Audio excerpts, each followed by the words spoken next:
Amici della Sardegna, ciao! Ci troviamo in territorio di Mara Calagonis e ormai avrete già riconosciuto la chiesa, la chiesetta che stiamo riprendendo. La chiesa di San Pietro Paradiso non è vecchissima, è stata costruita nel 1940. C'è scritto anche qui in questa targa. Il cognome di colui che la costruì fa Floris, non ricordo esattamente il nome. Questa chiesa però è intrigante perché praticamente è legata in modo indiretto a un nuraghe che vedremo nella terza tappa di questo viaggio. Perché è legata indirettamente? Perché c'è una chiesa che è molto più vecchia di questa, l'antica chiesa di San Pietro Paradiso. Ora noi cercheremo di scovarla e ve la portiamo sui vostri smartphone o tablet o PC. Ciao a tutti, eccoci qua, questa è la seconda tappa, non è stato facile trovarla. Alla nostra destra c'è il Rio che formerà la meravigliosa cascata, la cascata di Saspindula de Saggedo, e questi sono i ruderi della vecchia chiesa di San Pietro Paradiso, medievale.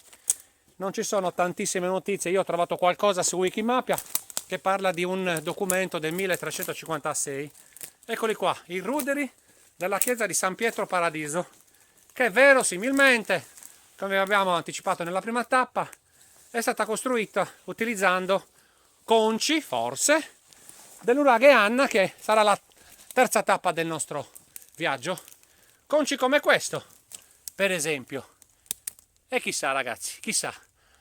Ora la seconda tappa la concludiamo andando a vedere una meraviglia che c'è a poche decine di metri da qui. Mi riferisco a un'altra meraviglia che probabilmente in pochissimi conoscono, Samizza dei Frati, a circa 50 metri dalla chiesa.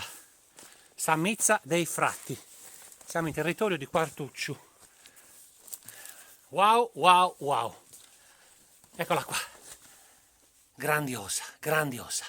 Bene, ora chiudiamo, ci sarà la terza tappa e ce l'abbiamo fatta.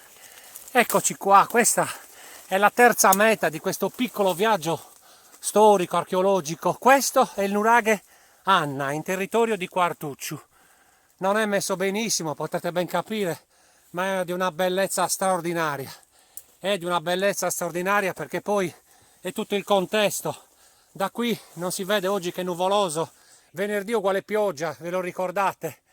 È incredibile, è incredibile. Ebbene, alcune fonti ci narrano che con le pietre, con i conci di questo nuraghe hanno costruito parte della chiesa della quale abbiamo parlato prima.